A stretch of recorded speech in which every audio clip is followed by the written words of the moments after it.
আজকে রবিবারের দুপুরে মাংস, খাসির মাংস রান্না হয়েছে, উচ্ছে ভাজা, বাঁধাকপির তরকারি হয়েছে। আর কি হাওয়া আসছে, জানলাটা না খুললেই হাওয়া আসছে, তো কুয়াশা হয়ে আছে। ওই যে কি হাওয়া আসছে, এখনো বন্ধ করে রেখেছি।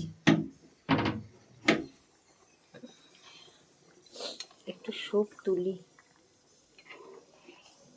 এই যে ফুটবে, এই যে ফুটতে ফুটতে তেলগুলো সরিয়ে স্যুপটা তুলব। এই যে স্যুপ তুলেছি, এটা খাবে গরম গরম। না না